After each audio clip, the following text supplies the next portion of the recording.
Good evening, everyone. Today is a very important day for all of us Indians. It is Gandhi Jayanti and Shastri Jayanti. On behalf of the volunteers at HR at 8 p.m., I welcome you all to this knowledge sharing session on this important day when two of our great leaders were born and lived a life which has left an indelible and inspiring impression on our minds and hearts. Bapuji's and Shastriji's vision for our nation is as relevant as it was 100 years ago. The Gandhian vision of an ideal village or village Swaraj is that of a complete republic, independent of its neighbors for its own wants, and yet interdependent from many others in which dependence is necessary. He advocated Panchayati Raj as the foundation of Indian political system. Incidentally, the Indian Panchayat Forum, an independent pan-India multi-stakeholder platform to strengthen Panchayati Raj institutions, was born on October 2nd, 2019, the 150th birth anniversary of Mahatma Gandhi at Sevagram in Maharashtra. Shastriji's slogan, Jai Jawan, Jai Kisan, is relevant in today's context too, considering the border tension with China and the reforms being announced for improving our farmers' ecosystem. The topic for today is towards holistic and sustainable development for rural transformation. Bapuji held this conviction by saying, and I quote, "If village perishes, India will perish too. Every village will be a republic or panchayat having full powers. It is therefore important that every village has to be self-sustained and capable of managing its affairs, even to the extent of defending itself against the whole world." The approach of both our leaders to India's rural development was holistic and people-centered. The expert speaker for the day is Ram Pappu, Program Director of Mission Samriddhi. Ram will be introduced shortly by our moderator, Sekhon. Simran holds a master's degree from Warwick University, England. She is also a member of Chartered Institute of Personnel Management, England. She brings with her over 17 years of experience in HR and business process management. She has worked with blue chip companies like BBC England, Airtel, Quark, etc. Currently, she is based in Chandigarh, working with Tynod Orthotics, largest manufacturer and exporter of orthopedic appliances and fracture aids in India. Today's session will be the 16th episode for season 2 of ABCDE, which stands for Academia, Business, Consulting, Development, Entrepreneurship.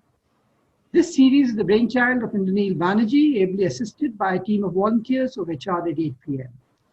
Before I turn over the floor to Simran, I would like to inform you that this session is being recorded. In order to keep the background noise to a minimum, the mics have been put on mute, and the moderator will take up questions on your behalf. Please keep writing in the chat box.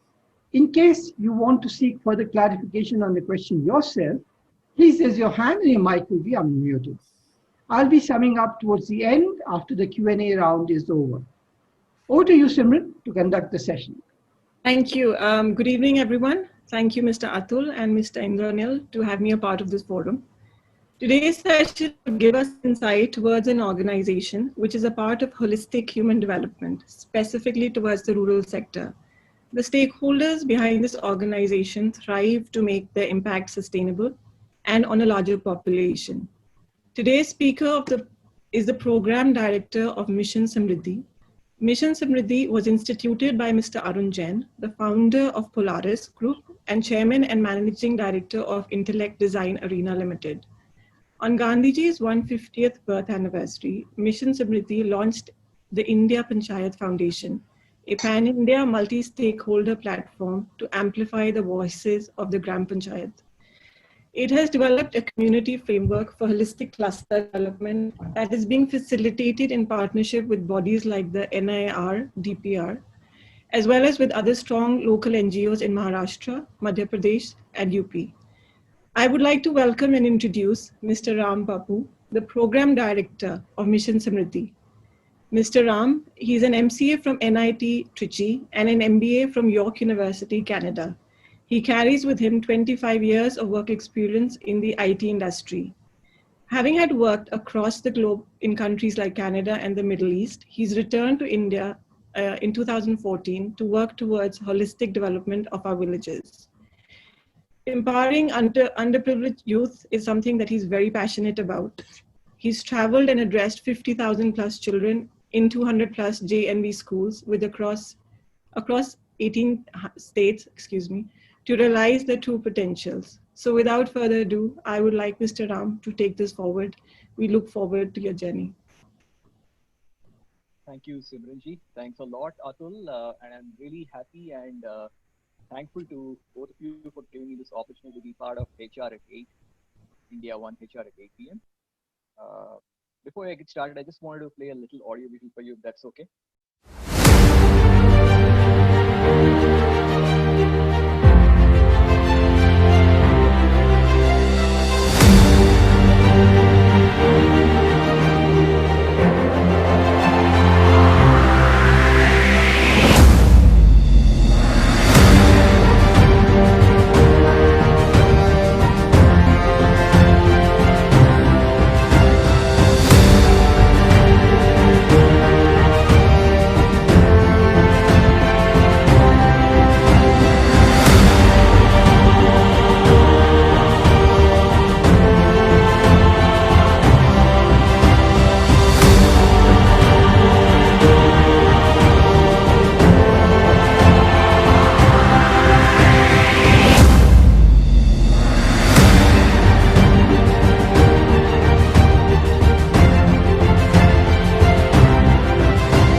Atul, I think your introduction was so apt that today is a very special day.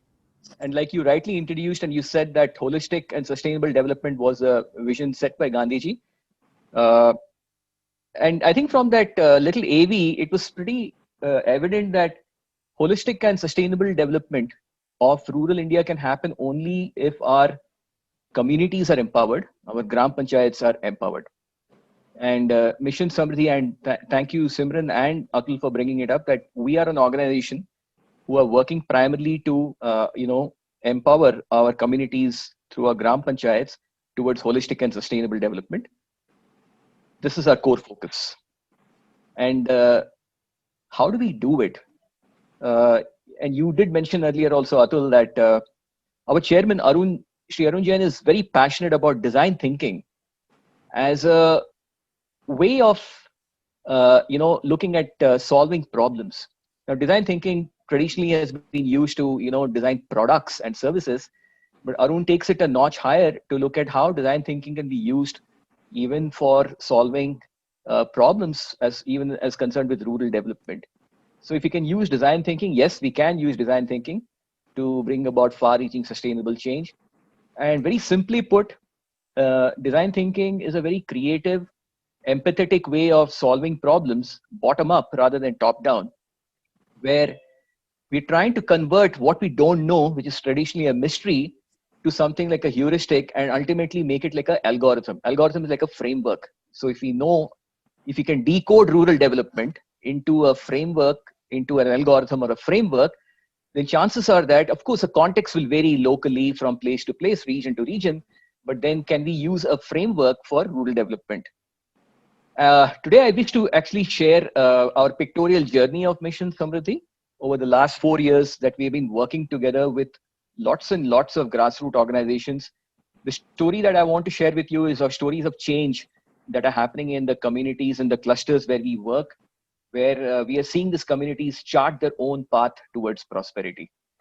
So my presentation today will be a lot of visuals. These are all pictures from the clusters where we work. These are not stock photos. So you will see these visuals will tell you the story. So there'll not be too much of text, and where, and so it'll be hopefully very easy on the eye. And as you see these stories of change, personal development, you saw that in the video as well. We start with the personal development. So important that when we want to work in the community, it's so important that the mindsets are aligned towards development. Mindset transformation is a very important factor. We realize this. So we wanted to show you the journey of this young boy, Akis Nasir. He's the Sarpanch of Jamola Panchayat in Rajouri in Jammu, and the village is about 10 or 11 kilometers from the line of control. So these are Sarpanches from Jammu, from Rajouri, who actually, with the help of the Indian Army, whom we are working with, there's a project called Project Sadbhavna. They really liked our approach, and what we are doing here is we are taking these Sarpanches from Rajouri and travel, and they actually visited Hivre Bazaar in Ralegaon city. These are model villages. Now what happens, and this is called Samriddhi Yatra. Now what happens when you visit a model village? Seeing is believing, and you get inspired. Inspiration leads to aspiration. Your mind opens up, your exposure happens, and you start looking at some of the best practices, and just look at what's happening. So they're actually touching and feeling. They're walking through the village. They're asking all the right questions. They're looking at the best practices. Watershed management. Yeah, this is Ahmednagar district. Some of my friends, and Asit also. In fact, Asit is here in this presentation today. Asit was probably he was there in the inaugural Samriddhi Yatra when we had people from the Wardha region when we traveled to Hivre Bazaar and Ralegaon city. But what happens is that people actually walk through, they understand the best practices, and here the water is very scarce. But how have they managed to solve the water problem? Learning the best practices. And then, it's a 2-day yatra. It's a very well designed and orchestrated yatra where they're going from one intervention to the other intervention. They're also talking to each other. They're energizing themselves. This is a practice called circle time. They're actually sitting together in the circle, reflecting, passing on the energy between them, re-energizing themselves. Then after the Samriddhi Yatra happens, a month later, we do something called an Unmukt. Unmukt is unlimited. Unmukt, it's a design thinking workshop. Here is where the design thinking principles are actually shared in a very, very local context, in a very rural context with these sarpanches. They're understanding these principles in terms of, and here they're actually working together. They are actually now visualizing their own lakshya, ki mere model village 5 saal ke baad kaise dikhega. Now I've gone and seen Hivre Bazaar. Now how will my own model village look in 5 years from now? So they're actually visualizing, they're penning down their best practices. They're also listing down their constraints. They're prioritizing their constraints, and they're charting out their own roadmap for development after they listen to each other's best practices, and they also listen to other NGOs whom we call into that workshop. Like Sun Moksha could be a development accelerator, as we call them. They come and talk about renewable energy, right? And these people would learn from these best practices of these other partners, and then they're able to chart out their own roadmap. This is another Samriddhi Yatra, bunch of, again, from Jammu. And typical, we would Kashmir se Kanyakumari tak. So we had people from Rajouri. Can you imagine people who have never left their own village, forget about the state, traveled all the way to Kanyakumari, to Eriviperur in Kerala. Eriviperur in Kerala. This is an award-winning village, award-winning Sarpanch, and they're learning the best practices there. And then we also traveled back to Rajouri. The entire Mission Samriddhi team was there, where we had an exhibition of all the best practices and all the different partners who are working with us. Because these 20 Sarpanches went and told 200 other Sarpanches. So this was a Rajouri day was organized with the army, and there were a lot of people who had come there to listen to the stories of development. Now, here is where this young fellow, he's 24, and he is the Sarpanch of Jamola. And he's been with us. He's been the Samriddhi Yatra. He's been through the Unmukt workshop. He's been in the inaugural of the India Panchayat Foundation last year. And this experiential leadership that he's gone through, working back and trying to transform his own community, has actually helped him. Now, this young chap, his panchayat has won the Child Friendly Gram Panchayat Award, National Award by the Ministry of Panchayati Raj. Right. And this is what he has to say, that, at 24, I had no prior experience. It was such a challenge. But thanks to exposure such as Samriddhi Yatra and, of course, the Unmukt workshop, interacting with people and with the India Panchayat Foundation, and of course, he's been associated with us, he's been able to realize his dream, and he's making his transformation in his community. And there are many other people like him. So that was a story of personal development, which I just wanted to share with you. Seeing is believing, mindset transformation being so very essential. That's the first step towards holistic and sustainable development. The next story I want to take you through is social development. Now, again, this was a real life scenario where this problem came up from the Unmukt workshop we were doing in Wardha. So one of the villages, one of the group of villages, there were many villages who were participating in the Unmukt workshop. One group identified that their biggest problem was that women in the villages were highly anemic. Hemoglobin levels are very low, they're very anemic, and they don't consume fresh vegetables. The answer was very simple. It in fact came from the learning that happened in the Unmukt workshop. So they just having a backyard kitchen garden actually solves the problem. So all we had to do was, we celebrate our partners whom we work with, we connect them, and then we catalyze. And all we had to do was do a little bit of seed funding to start off an initiative where we could train the people in those 10 villages with kitchen gardens, gave them the seed packets. We had an organic farming kitchen garden expert who trained these women in how to, grow kitchen gardens. So this is again the story of women in these villages, backyard nutrition kitchen gardens. So we started off with, and this is the hemoglobin. So you do a baseline survey of, doing the hemoglobin testing before the program starts. These kitchen gardens are helping families with healthy food, healthy family, vegetables, build immunity, reduce malnutrition. Now, the interesting thing is even the Anganwadis in the villages where they have the kitchen gardens are supplying the fresh vegetables to these little ones, right? So the Anganwadis are cooking food and ensuring that vegetables are being grown in the kitchen gardens, and it's helping the children. So anemia reduction, of course, after we did the hemoglobin testing, the anemia levels obviously improved. Not only that, the women could actually sell some excess vegetables and earn additional income towards the families. So healthier mother and child, healthier families earning through surplus. And these are the nutrition garden champions who were actually spearheading this program. And so what started off as a pilot, right? From 120 houses in 8 villages, now we're doing 10,000 houses in 300 villages. How could we do it? Of course, we don't have the wherewithal to, so many people, but we just did a MOU with the state government. So we signed up with Maharashtra State Rural Livelihood Mission, Umed. Now they have the feet on the street. They have these they have the CTCs, as they call them, the training coordinators. And all we did was we gave them the wherewithal, the data collection format. So week on week, the CTC will collect the data. How many vegetables are growing properly? If it's not growing properly, why is it not growing properly? Give them a little bit of tips. So this program is now in not only in these 10,000 households in these 300 villages, now we're scaling it up to all the other clusters where we work. So we will probably end up doing 15 to 20,000 households, but then we want to scale it to 100,000 households or even a million households, right? This is possible. It's possible because when we work together. Now this kitchen garden program, interestingly, now we're going to be doing a pilot with a corporate. I think all of you should just perk your ears up. There's a Gujarat Power Industries in Gujarat, in Surat, where the corporate is saying, listen, we have a power plant there and we're taking care of the communities there. So we are providing them the design expertise on the kitchen garden and the monitoring and all that. And they are actually going to be rolling it out to start with 500 families, but they want to take it all the way up to 5,000 households. So this is the story I wanted to share with you. And this kitchen gardens are happening.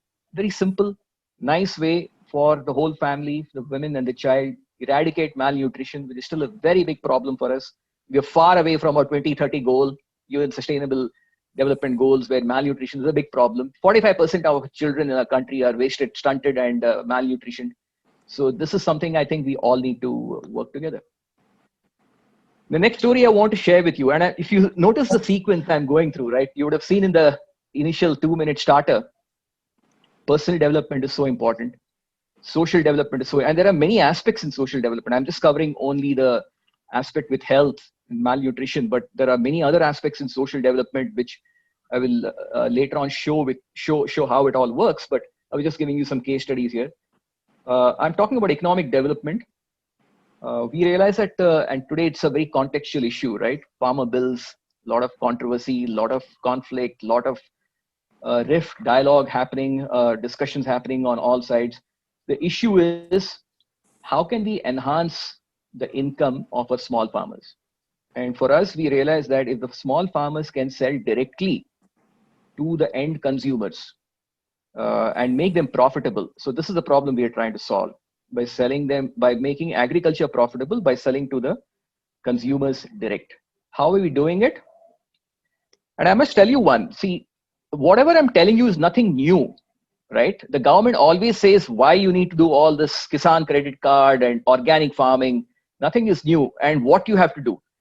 But what sometimes we fail to understand is they don't tell you how to do it. They don't show you models. How do you do organic farming? How can I make 2 lakh rupees per acre per farmer per year income? Not even sales, profit. How can I do that? They don't tell you that. So here is what we are doing is we are having these models, and there are so many good models.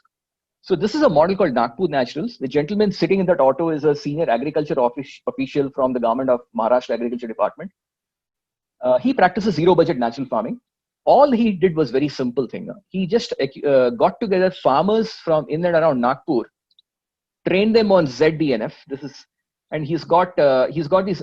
So let me just tell you. So he's got these farmers together, trained them on zero budget natural farming, trains them to collectivize their produce, and he does multi-cropping. Just don't grow only tur dal or kapas or only soya bean, but grow vegetables and do it throughout the year. Multi-cropping, ZDNF throughout the year, low input costs.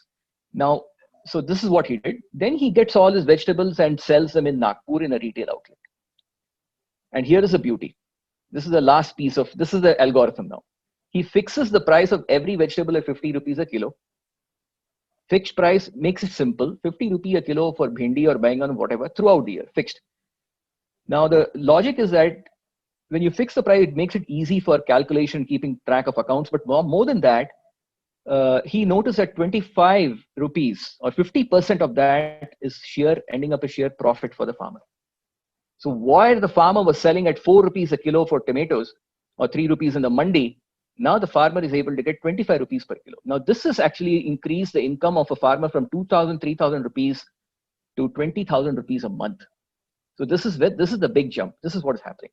Because of this, he has created Amravati Naturals, Washim Naturals, the Thane Naturals, Karjat Naturals, Bharat Naturals, and so on. So what we did, we took this, and this is how zero budget natural farming, right? It's all organic, it's all natural, Jivamrutam, Gomutra, Panchakavyam. These are all from indigenous herbal fertilizers. And look at that picture. So this is all fresh produce, which is being sold. And what we did was we took this model and we started Samriddhi Naturals. We started this in our own office, in our own campus. We started a Samriddhi Naturals outlet with a partner called Gratitude Farms. Now, Gratitude Farms is an organization which is working with ex-servicemen. Now, they believe that ex-servicemen who retire early, who retire from the army, like Subedars and Havildars, who don't lead a dignified life, and they end up becoming watchmen in the cities. Now they have small pieces of land, but if you can train them to become an organic entrepreneur, this is what they can do, and they can actually sell, produce, and make. He took it to the next level. He's also doing value addition through food processing. What does he do? He sun-dries the vegetables. He sun-dries the ginger powder. Ginger he makes into powder, right? So this is what he does with through solar drying. And this is the story of this Havildar Muniappan. He lost his leg in the army in an accident. Now, thanks to Gratitude Farms and Gramonati Trust, they installed the solar dryer, and he does this. He and his whole family does this, and he earns about 25 to 30,000 rupees a month working from home, and he's a profitable farmer. And he's not alone. There are many such ex-army people who are being now trained by Major VP Sharma of Gratitude Farms, and he's taking it a notch higher. The idea here is, if there is irrigatable land, why can't we have Samriddhi Naturals outlets in Chandigarh Naturals? Why can't I have it in Raipur Naturals, or Kanpur Naturals, or Bareilly Naturals? where you just train the farmers, collectivize them, and have it, sold to the nearest town or to the nearest city, and you can sell it through app, and you can probably change it to a retail outlet. You can even home deliver it directly. In these days in pandemic, you can home deliver it to the gated communities directly from the farmers. It's what's happening already, but this is a very simple, good way for enhancing the farmer income. I'm taking you to another story now on ecological development. This is happening in our clusters in Yavatmal in Maharashtra. These are tribal clusters where our partner Grameen Samasya Mukti Trust, who've been working for many years, 30 years in that area. Now, I don't know how many of you know this. In the jungles, in the forests, many of our tribals are exploited because they don't understand that the forest actually belongs to them, right? There is an act called the Community Forest Rights Act. Not many people know this. So what GSMT does, they educate, make awareness to the villagers that, look, you have individual forest rights and you have community forest rights. You have to apply, and they train them, they apply for it so that they get ownership of the forest, so that all the non-timber forest produce from the jungle, whether it's mahua or sitafal or tendu, all this is realized by the farmers, enhances their income, as long as they're sustainably managing the forest also. So now they teach them how to sustainably manage the forest plantation. I was shocked, and when I went in our travels, when we saw them. Now this is an Adivasi village where they are using satellite data, remote sensing satellite data, to understand how to maintain your forest using stock mapping techniques, using contour trench, where to dig your trenches, where you have the, you have the criteria or parameters of the soil, of the slope, where to dig, where not to dig, where water is available, and so on and so forth. And so this is how the people are being trained by GSMT to manage their forests.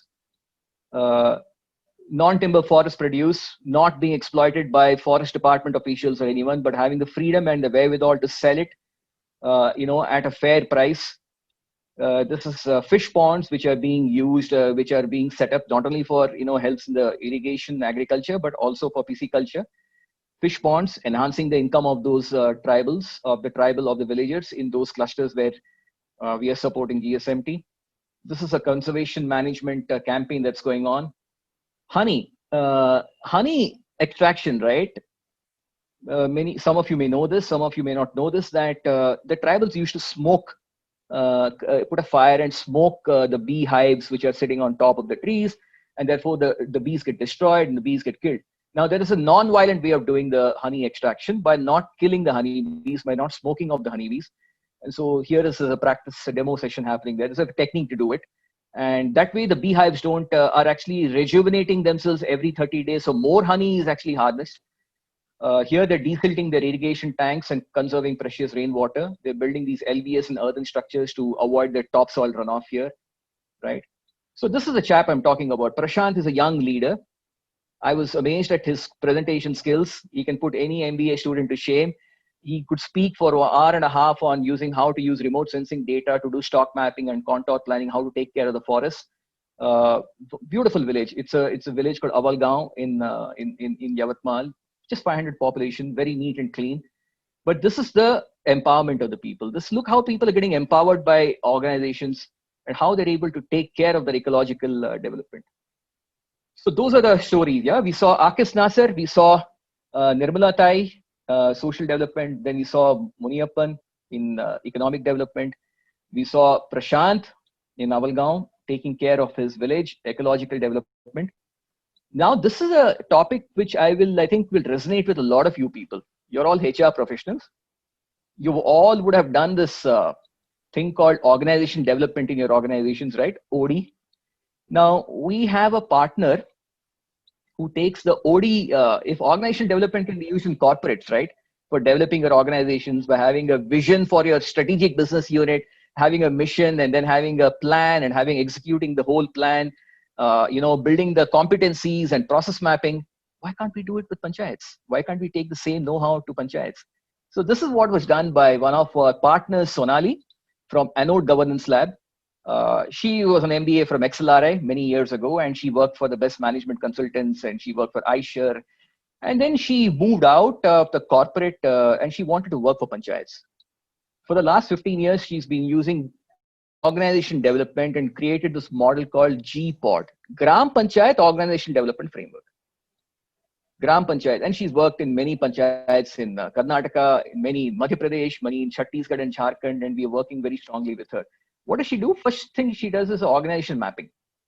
So these are the 4 stages and 7 steps. First is, of course, she does a legal framework. She does a MOU with the GP. She profiles the GP, her team, her organization. They sign an MOU. The Gram Panchayat signs an MOU because there's skin in the game only if you sign an MOU and that you're an equal partner in the whole development process. So once the stage 1 is done, she does the organization mapping. What is organization mapping? It's a diagnosis and reflection. Where is the panchayat? How capable is the panchayat right now, right? In terms of their skills, in terms of where they stand. And then she looks at, based on that, she draws a roadmap for the panchayat development to happen, does the structures, creates the committees, does the process mapping of the roles, responsibilities of the people in the panchayat, handholds them in terms of planning, budgeting, and so on. So these are all the components for the organization mapping. And because of doing this, obviously there have been some great outcomes. Agriculture committees have been stipulated. Kisan credit cards have been distributed. Seeds, they've been able to now understand best practices in kitchen gardens and in farming. They've been able to leverage, converge government schemes into their own communities. Irrigation projects have been sanctioned. So governance of the panchayat and all the sectoral competencies have really gone up. So this is Pindarkon in Jharkhand, where enhanced community participation happened. And before and after, the Bal Sabhas have got, Gram Sabhas have got activated, Bal Panchayats have been created. This is the story of Kamakhya Singh, Sarpanch of Pindarkon, who was basically saying the panchayat never existed at all before Pradhan and before Anode came in. But now there's a whole proper, transparent local self-government functioning in this Jharkhand village. And there are many other such villages. So these are some of the other projects that we have done in social development, in personal development, in economic development. For example, in Betul, we are working with IRA, which does a lot of women empowerment. A lot of women are trained to become responsible ward members and panchayat members. In Wardha, we work with Gopal Paliwal, where we are empowering the tribals to harvest honey in a non-violent manner. So many projects are going. Education in Bagpat, we are working with India Education Collective to help change the learning outcomes of primary school children in the government schools. School to hai, infrastructure hai, lekin learning outcomes is still a big problem. So how are we going to change the learning outcomes? These are some of the projects we are working in during COVID, where we're supporting an organization called Kalp in Jaipur, out of school tribal girls being educated so that they don't lose out on the academic year. Sampurna Bamboo Kendra, again in Melghat, we're supporting artisans, bamboo artisans who've been out of work because of the tough times. NDSO, an organization in Tamil Nadu, which has actually helped a lot of Jharkhand migrants in Tamil Nadu reach Jharkhand safely. It was like a rescue of the thing, and we were working with NDSO, working with the government of Jharkhand to rehabilitate these migrants back during COVID. And as I said, we own a lot of these best practices from our own corporate, from Polaris, from Intellect, and also from Ullas Trust, which is like our parent social initiative that was created for basically transforming young children, vulnerable children, adolescent children. That's a beautiful initiative going on for the last 25 years now. So, and many of you would probably relate to this. In all companies, we have Lakshya, we have corporate goal setting, and something like that is now being done in Samriddhi Yatra, where our panchayats and our sarpanches and ward members are doing goal setting, right? They're visualizing their future. After doing the yatra, now they're sitting and visualizing. They're putting on chart papers and putting those, displaying it back in their panchayat bhavans. Design thinking, which Arun does for corporates, and now we're doing the same thing. Design thinking workshops for rural India. Ullas Trust, this is a diary of dreams, because when you write down something, when you write your dream, it goes into your subconscious mind. You'll never forget it, and you will achieve it. So Samriddhi Yatra diary, something like that, where people write down their dreams, write down what they saw in each when they visit this role model villages. We do this circle time, which we are very passionate about it. We believe that it completely breaks down boundaries of hierarchy. It doesn't matter if Arun is sitting next to with a project manager, but they're all holding hands, passing on that, chanting Om 3 times, passing on that strength of energy. When they pinch each other's right hand, the energy comes back to you. Break off all hierarchies, so that individuals are able to express themselves more freely. Now we're doing the same thing in the panchayats. And it's become like a practice when people have circle time, they keep the negativities outside. Magic of appreciation is so important. Appreciation cards, and we're doing this appreciation even in the certificate of appreciation. So I must tell you this very quickly. When we had the Samriddhi Yatra, and we were coming back, and there was this principal of a school. He was also in the Samriddhi Yatra. He was coming back after the Samriddhi Yatra, and he said, "Can we divert the bus and go to the village?" He said, "Okay, fine." We go to the school, we go to the village, the Samriddhi, and the principal is giving a certificate of appreciation to his teacher. Never has he done it in 22 years. First time he's giving a certificate of appreciation, which he learned here. And the principal is in tears. The teacher is in tears. Everybody around, we were all in tears. And that is the beauty of when you spread cheer and joy and positive gratitude. You lift the self-image of the people, and you build very strong relationships when you do little things like, to pass on the, and when you appreciate truly, when you really sincerely appreciate people. So this is a very interesting framework, being a software company. We have this implementation framework, and now if you really relate everything, this is all where it falls into place. You see how the whole framework is built: personal development, social development, economic development, ecological development, planning, governance, execution, and stakeholder management. So the D5, D6, D7 is what we call the institutional development of the Gram Panchayats, right? That's all happening through the G-Pod and so on. All of you are very good in project management. You use Microsoft project planning, but why can't the project management be taught to the panchayats, and why can't they understand projects? Because the Gram Panchayat development plan, nothing but manifestation of projects which you have to execute in time and risk and scope, isn't it? And in social development, as I said, health and nutrition is one of the things. There are social justice, women empowerment, gender equality. Economic development, there is skilling, self-help groups, artisan, so many other areas. So this framework is called the Community Development Framework. And this framework is being taken to clusters, as Simran initially introduced, that with NIDPR, we're working in Chhattisgarh, Maharashtra, and Assam in clusters, and also in Madhya Pradesh and Uttar Pradesh, where we're working in clusters. This framework is being taken into the cluster, where the cluster is managed by a young fellow or a cluster coordinator. And it's a 3-year project where the cluster coordinator is bringing in these people into, and these are all, we call the development axle. These are all partners we work with. Now, because there are so many people working in a niche area who's solving a particular problem. Somebody is solving a health problem, somebody is solving an education problem, but can we wire everybody in together? That's what the framework does, wiring everything together and bringing this framework into the cluster. Number of states, as I said, 6 states, 25 number of clusters, 25 clusters being covered now, about 100. Actually, there are more number of GPs, and this number is increasing day by day. This is our team. And we are located in Chennai, in Maharashtra, in Uttar Pradesh. So that's our team, and we kind of owe it to Arun. He's a visionary, and he's kind of taken this whole design thinking, incorporates what in his own life he uses design thinking, and he's taking the design thinking to help us solve this, decode the mystery of rural development, and taking it from a mystery to a heuristic to an algorithm. So that's pretty much it, and I will just stop with that. Thank you very much again for this opportunity. No, it's a treat on Gandhi Jayanti and Shastri Ji's Jayanti to come and see the grassroots level work that you are doing. It's an absolute treat, and lots of blessings to all of you, and congratulations once again. Thank you. Thank you for that. I can't express in words what I've seen. Definitely your projects are being the change maker in rural India. We hear about NGOs doing very little work. I think you're going across, and lots of questions, so I'll move ahead. Are there any particular verticals that you're handling, or when you go to a village, you decide then what is to be done? How do you manage this? So very simply, yes, I think as you can see, there are verticals like health, education, livelihood, and of course, empowerment of the panchayat through local governance, right? These are primarily the most important verticals. But how does it get decided from that village? It's, if you notice, when the personal development in the Samriddhi Yatra, after that, the Unmukt workshop happened. The Unmukt workshop is a turning point where the cluster of those people coming together, they decide what are the 1,000-gram problems. So we call this 1,000-gram because problem, many of us, when you ask to rate a problem on a scale of 1 to 10, somebody will rate 3.5, somebody will say 5, 5.5, and it will confuse everybody. So we say, usko ek wajan de do. That they understand. ये 10 ग्राम का problem है कि 1000 ग्राम का, ये 100 ग्राम का problem है कि 1000 ग्राम का.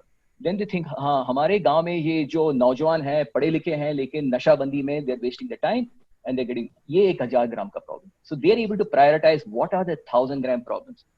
Our women are anemic and they're suffering. That was a 1000 gram problem. In Unmukt Wardha में वो जो हुआ था.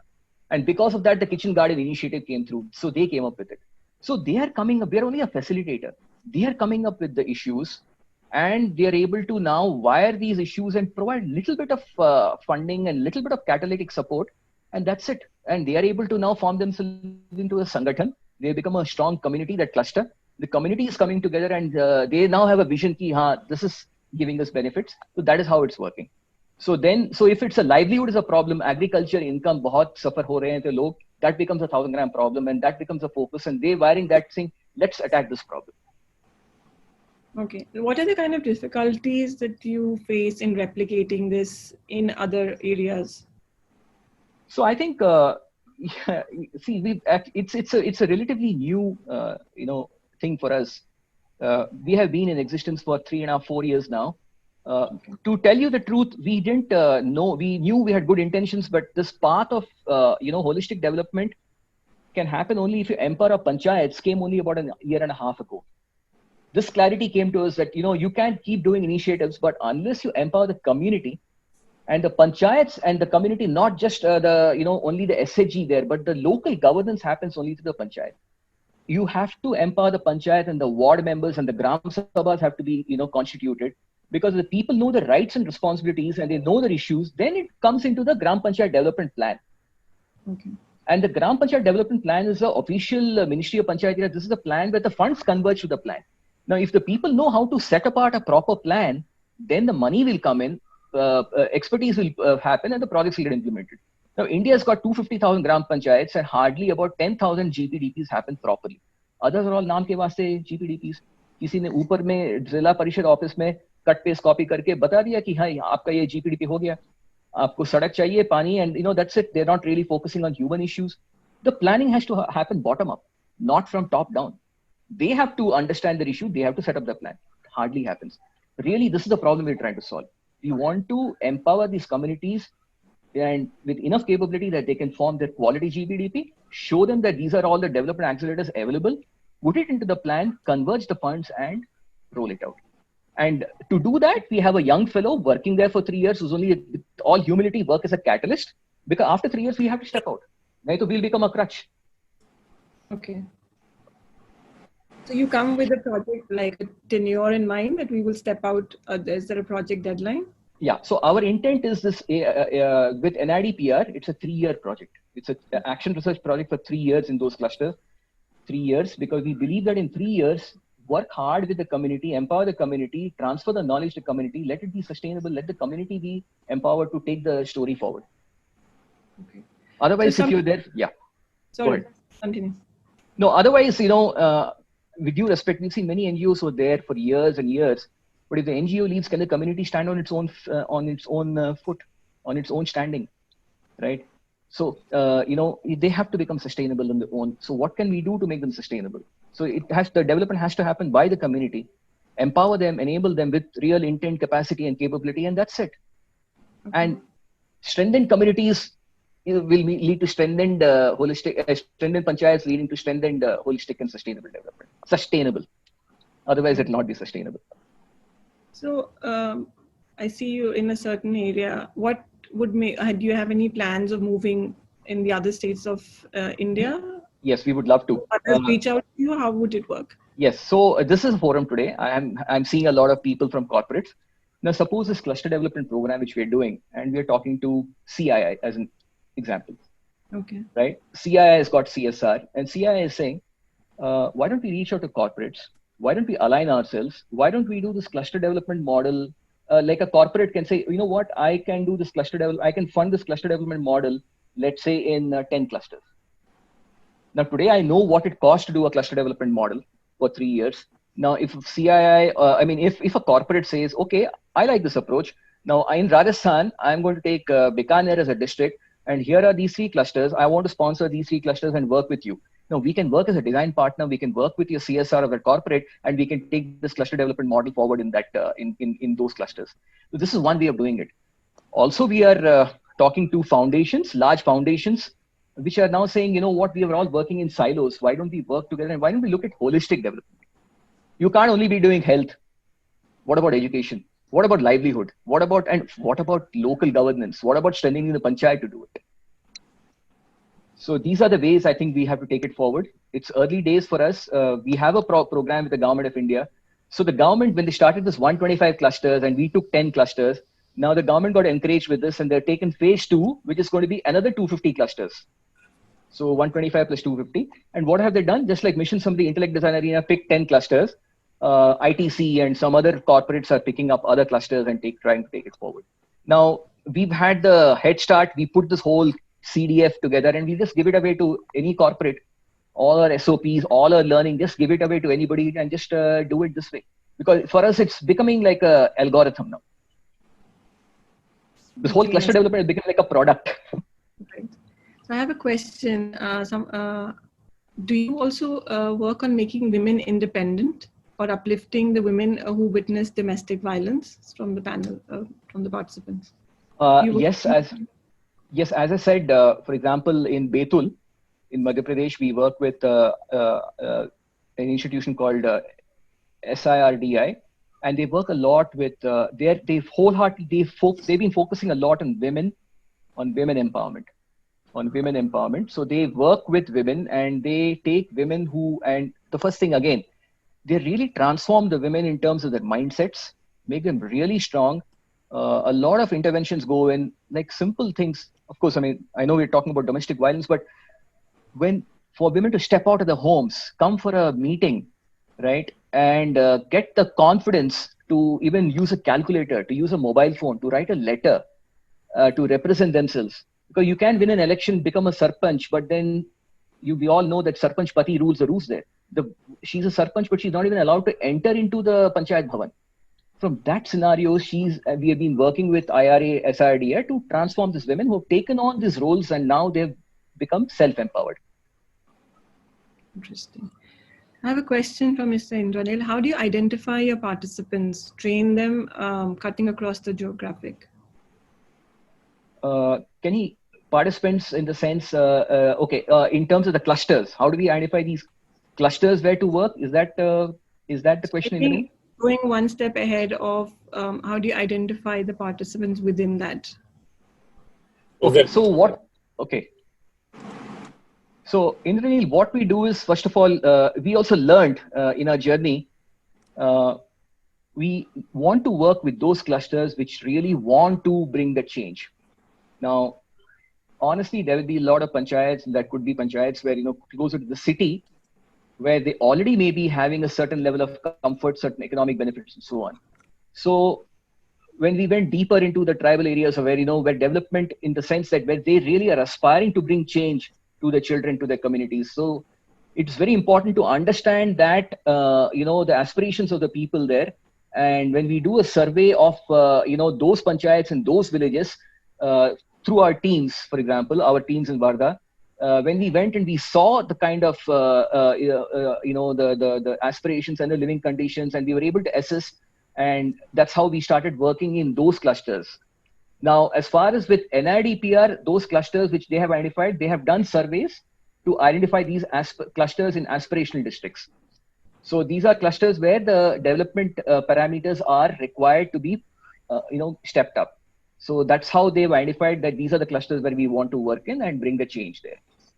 So how do you overcome the political interference while working with these panchayats? Not easy. Touch wood, honestly, so far, we have not had any serious issues. We have not had, in the clusters where we are working so far, we have not had any major or serious issues, excepting one cluster in the Northeast. We had issues. We tried our best and we wanted to work with the cluster, but then we also had to see the safety of our staff, and we consulted the government and we decided not to work in that cluster. We moved from that cluster because there was too much of political interference and we had to move out of that cluster. That's what it was. I'm being very honest here. It sounds like it gets difficult for your volunteers or whoever part of the Well, community to work. so like I said, I would say 99% has been pretty, 95% has been pretty good. We've not had any serious issues of security or any kind of threats. But sometimes things can get very serious or ugly with political interference because various factors in the demographics in that communities, etc., can go to an extent where it can be threatening to the execution of the program, and then you have to take a call, right? Uh, it may not be the best answer, it may not be the best outcome because that cluster would have suffered, but that's what it is. I have another question. So does this project help villagers in handling medical emergencies or anything like that? Medical emergencies, in fact, so again, I think as we are evolving our health practice within Mission Samriddhi, Dr. Amod, who heads our health practice, he's very particular that we try and make the village kind of self-sufficient in terms of emergency medical care, whether it is CPR, whether it is a stretcher, whether it is some oxygen defibrillators and cylinders that can be kept. So we are trying to, pilot with that. We are working on that. But otherwise, I think in terms of, the belief has been that it's instead of reactive and preventive would be a better way to do it. So, better stick to practices of, looking after the holistic well-being of the communities and focus on that as a measure to track the health, like malnutrition. No point giving folic acid when you can have access to fresh vegetables, right? So prevention is better than cure. So, but having said that, we are trying to practice with, keeping a certain kind of emergency medical kit as we are trying to put it together for this cluster. We are piloting that. So you walk into a village. How are you later when you get more friendly? Don't the villagers, how do they perceive this whole concept? Because I'm sure corporates coming into villages saying we want to help you is probably new for them, or probably they're apprehensive. So how do they perceive? So I'll reaffirm this. I'll restate this. If you really noticed our approach, our intervention, right? There are two ways of doing it. One is with the government, and one is with we have done it. Now, wherever we have done it, we have just not walked in there. We work with local NGOs. I said this, like in UP, in Sonbhadra, we work with a partner called Banwasi Sevashram. Now, this is a Gandhian organization that's been working in that community for the last 40 years, right? And they work with 300 villages there. The thing is, when a local organization is trusted and they're already doing great work, now that local organization has been focusing on, let's say, on health and conflict resolution and some other areas. Now this local organization, and we funded this local organization in other areas. Now we are saying, and they're saying, hey, why don't we look at this entire D1 to D7, this whole holistic development? So the local organization is now driving the entire project. Now that's a partner. Now with the government, what we've done is we have to bring in the state. So the local district collector, the local state institute of rural development officials, the local panchayat secretary, it's a little function that is done that with these clusters are invited. The sarpanchas are invited to a nice little function, a grand function on the. So the whole program is kind of formalized. The district collector is introducing the young fellows to the community. So that amount of state support is also being seen. So it's not like some random corporate is just coming and being thrust upon the village. Having said that, it is still not easy because in the first 3 months, it's like ice breaking and trying to warm up to the community, and you're just listening and observing and doing your best to build a bond with the community.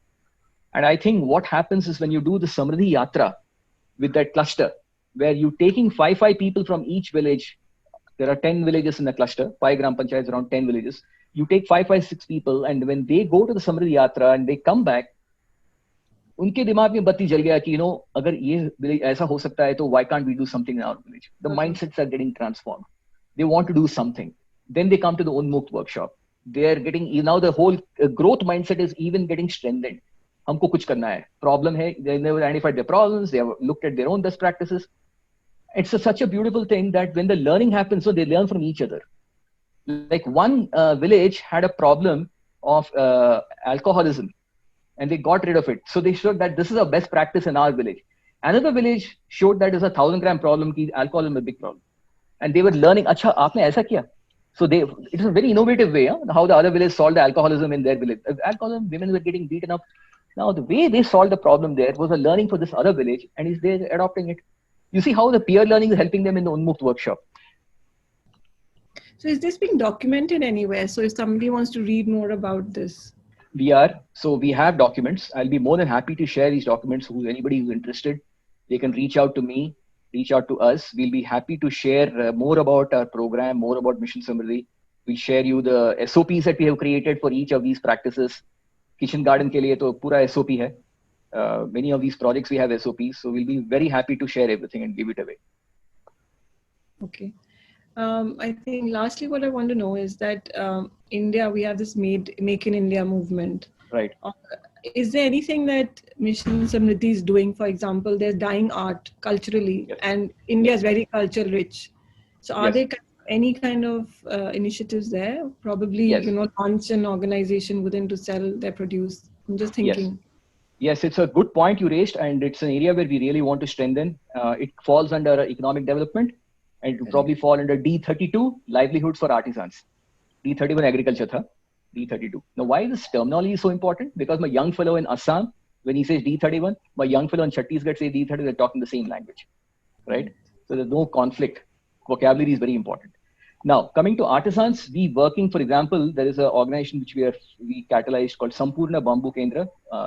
Asish Sinha ji knows about this organization in Melghat. They work with bamboo artisans. Okay, great. Bamboo products are being built and they're created. Artisans are making beautiful stuff. But then what happens?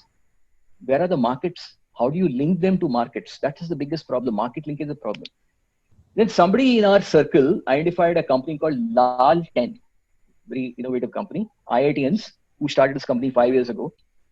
Lal 10 is funded by angel investors, including people from Flipkart. Mekin Maheshwari from ex-Flipkart funds this organization and mentored this organization, young chaps. What they've done, they have got artisan clusters across the country, 2,000 artisans. They have connected artisans to international brands. So they have design people in Gurgaon who help these artisans fine-tune their products also with more contemporary designs. But what they've done is they've taken these products and they've created markets internationally and nationally. Fab India ko bechte hain. With Fab India, with Zara, with Toast, which is a UK brand. So suddenly you see these artisans are being, their products are being sold internationally, which would have never happened. Lal 10 has got the market linkage expertise. Sampurna Bamboo Kendra has got the product expertise. You needed somebody to connect them together. They're connected now, and now they're going to work with each other, and these products are going to be sold. The good thing is Lal 10 is a very social business. They are not a pure play for-profit company. They're a social business where they're saying fair trade, fair play, equitable distribution of money. So the money is going to the artisan. Okay.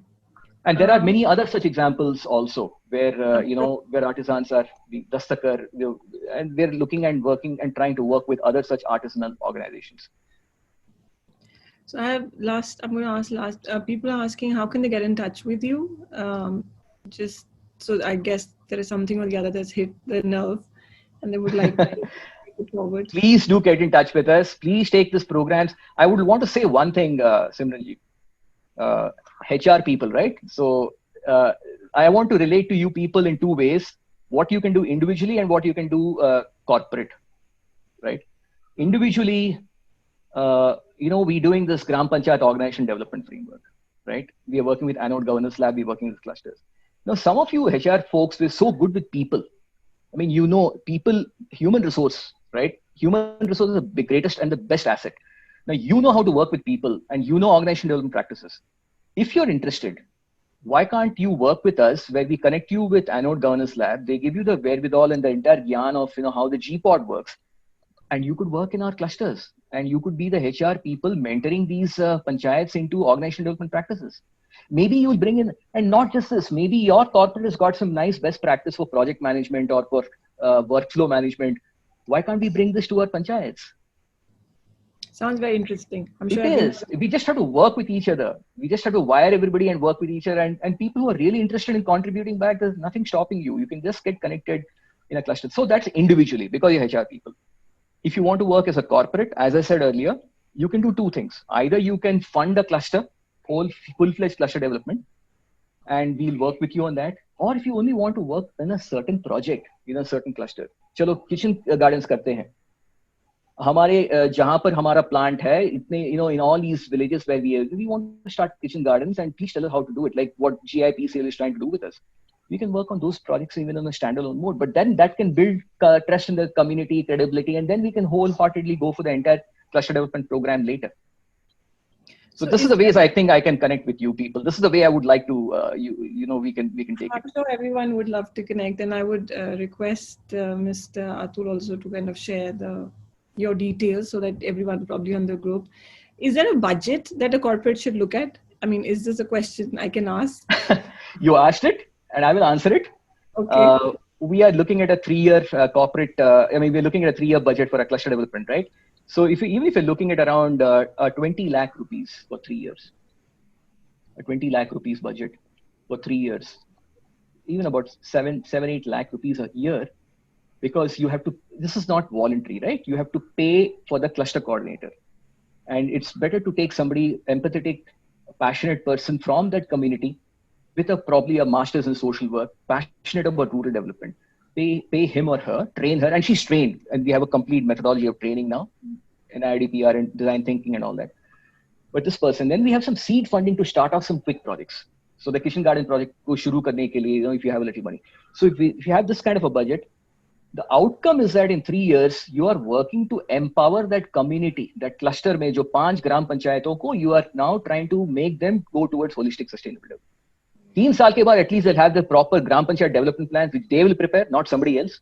They would have prepared that plan with their participation, with their requirements, understanding. Okay, they would have got trained, and they will take care of, control their destiny. Take charge of their destiny. I agree. I can keep asking questions, but and I would love to answer, but I know we're running short of time. Yeah, I mean, it was a great session for me. Atulji, if you can take over. Thank you, Ram. What a Thank you, Atul. Presentation. Wonderful. I mean, somewhere while you were presenting, I could see Gandhiji smiling when he talked about community strengthening and yatras and panchayats and strengthening them and making them empowered. And Shastriji smiling when you talked about naturals and raising the farmer income and assuring of a good price, which can be good livelihood for his own self and family. And somewhere the IDEO founder, David Kelly, who invented design thinking, I don't think he would have ever thought that such a framework would apply to a village development.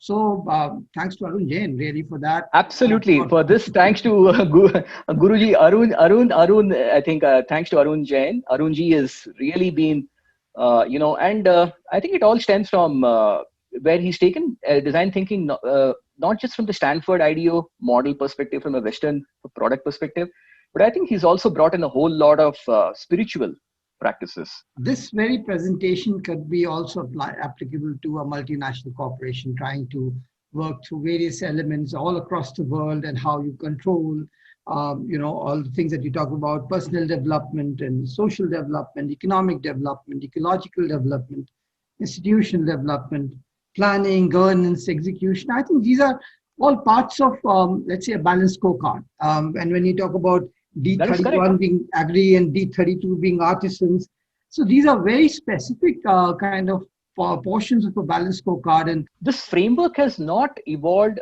We didn't create this framework. This came from the community themselves. When I say that, this came through design thinking, where we had panchayat sarpanches, we had the director general of NIDPR.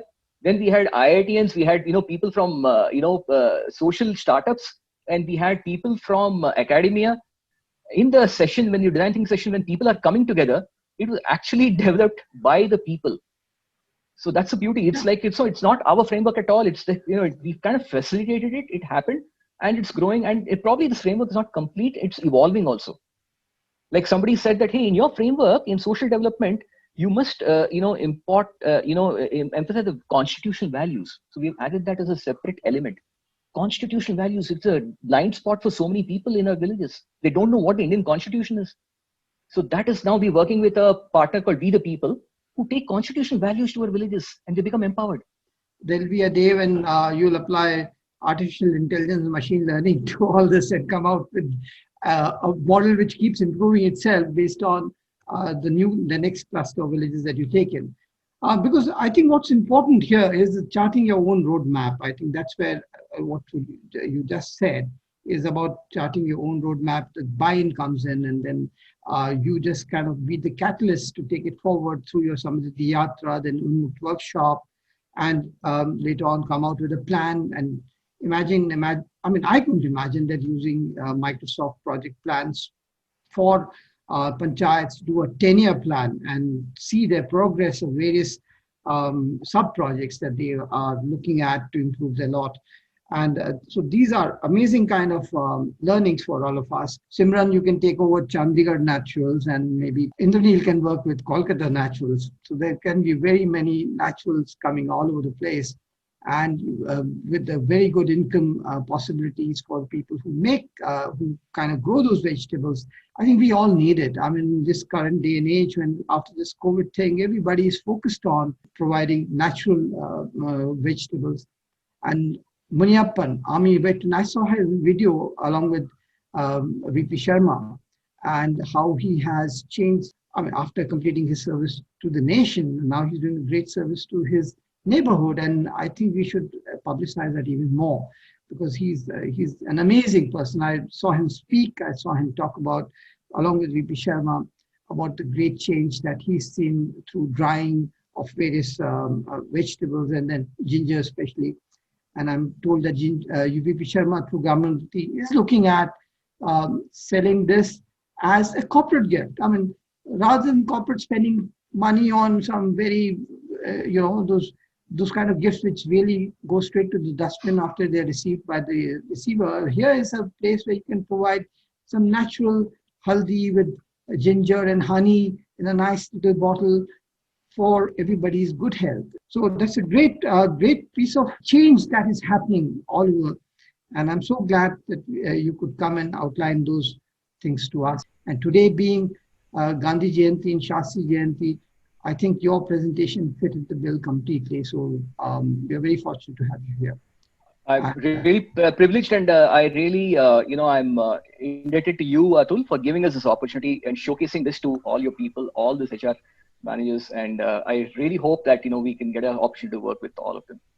Sure. Thank you so much, Atul. Thank you for this opportunity. Can I request Mr. Vishal Verma, Senior Manager, Techno Electric and Engineering Limited, Kolkata, to give a vote of thanks? It's an honor, Ram sir, to hear you, just because we are into HR professionals, and we are doing a lot of things. Especially me coming from a rural background and always connected with the rural background, I can understand.